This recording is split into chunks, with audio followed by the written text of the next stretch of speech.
রূপ গোস্বামী পাদ যেটা বলছে সেটাই আমাদের মানতে হবে। শুনুন কি বলছে, অন্যাভিলাষিতা শূন্যং, অর্থাৎ অন্য অভিলাষ থাকবে না। মানে কৃষ্ণ এর সুখবিধান ছাড়া, কৃষ্ণের সুখবিধান মানে তার সেবা ছাড়া কোনো অভিলাষ থাকবে না। আর জ্ঞান কর্মাদ অনাবৃতম, অর্থাৎ জ্ঞান এবং কর্মের কোন মিশ্রণও থাকবে না।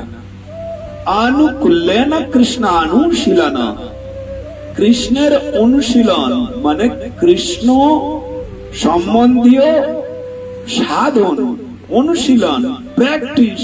ওটা কি ভক্তি কোন বস্তু হলো? কাজ। তো এই কাজটাকে বলছে ভক্তি।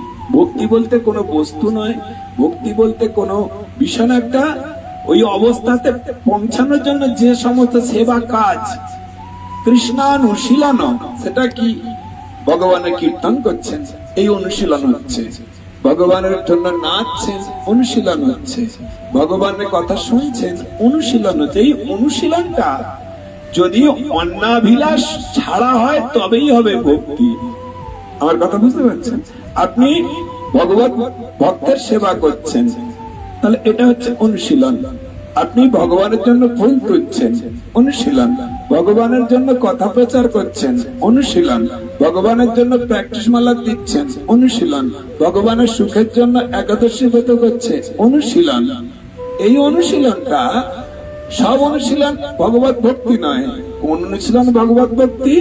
যে অনুশীলনটা একেবারে কোন অসুখ বাসনা ছাড়া হবে, নিজের কোনো স্বার্থ বুদ্ধি নেই, কেবলমাত্র ভগবানের সুখ বিধানের জন্য যদি অনুশীলন হয়, ওটা কি হবে? অন্যাভিলাষিতা শূন্যম। এবার বলছে জ্ঞান কর্ম অনাবৃতম। জ্ঞান কাকে বলে? জ্ঞানী কারা? প্রেম পাওয়ার অনেক রাস্তা আছে, তার মধ্যে প্রধান রাস্তাটা, প্রধান উপায়, প্রধান পথ কি? কৃষ্ণ ভক্তি। কি ওটাকে কি বলে বলুন? কৃষ্ণ ভক্তি। কৃষ্ণ ভক্তিটা কি? কৃষ্ণ ভক্তিটা কি? কর্মীর উদ্দেশ্যে ভোগ করব, এই ভোগ করবো, এই হলো কি সুখ ভোগ করব। আর এটা হচ্ছে কর্মী। যারা জ্ঞানী তারা জানবে এই জগতের যা সুখের বস্তু, এরা আমার, আসলে আমি আত্মাটা, আমি দেহ নই, এখানে বন্ধ হয়ে পড়ে আছি।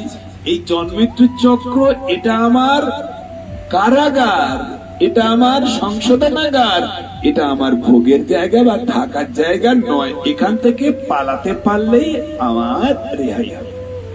এটা কারা? এরা হচ্ছে জ্ঞানী। তাহলে জ্ঞানী কি? তারা এই বিষয়টা, বিষয়ভোগটা দুঃখের কারণ জানে, যার জন্য তারা কর্ম করতে চায় না। কর্ম করলেই কর্ম ভোগ করতে হবে, বন্ধনের কারণ বাঁধন বাড়বে, যার জন্য জ্ঞানীরা কর্ম করতে চায় না, ওরা বিরক্ত হলো।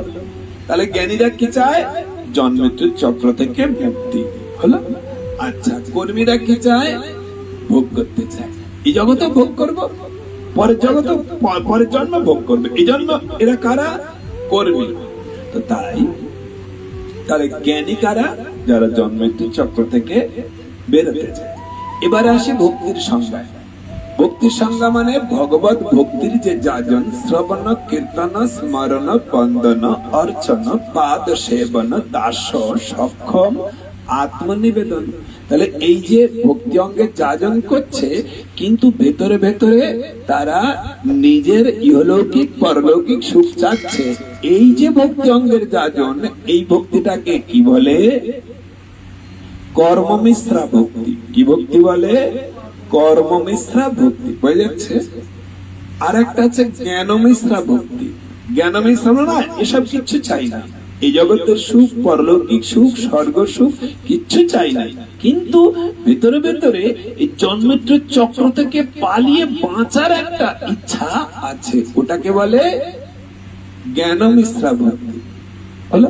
তাহলে এখানে বলছেন জ্ঞান কর্মাদানাবৃতম, অর্থাৎ ভজন করছে, কিচ্ছু চায় না, কিন্তু ভেতরে ভেতরে মুক্তি চায়, ভেতরে ভেতরে স্বর্গ সুখ চায়। এই রকম বাসনা ছাড়া যে সেবা কাজ, ওটাকে বলে ভক্তি। ভক্তি মানে সেবা করছে, কিন্তু কোনো কিছু কর্মের যে চাওয়া, ইহলৌকিক সুখ পরলৌকিক সুখ সে বাসনা ছাড়া, জ্ঞান ও কর্মাদ অনাবৃতম, জ্ঞানের জন্মোত্থ চক্র থেকে বেরিয়ে পালিয়ে যাব, এই ধান্দাটুকু নেই। ভগবান যেখানে যাবে আমরা সেখানে যাব, সেবা করতে চাই না, আমি নিজের সুখ দেখবো। কি বলছে বুঝতে পারছেন? তাহলে জ্ঞান কর্মাদ অনাবৃতম আনুকূল্যেন কৃষ্ণানুশীলন ভক্তির উচ্চতে। তাহলে ভক্তিটা কি? ভক্তিটা কি? যেখানে নিজের সুখের ধান্দা একেবারে থাকবে না, নিজের স্বার্থ বুদ্ধি একেবারে থাকবে না, সেটাকে বলে ভক্তি।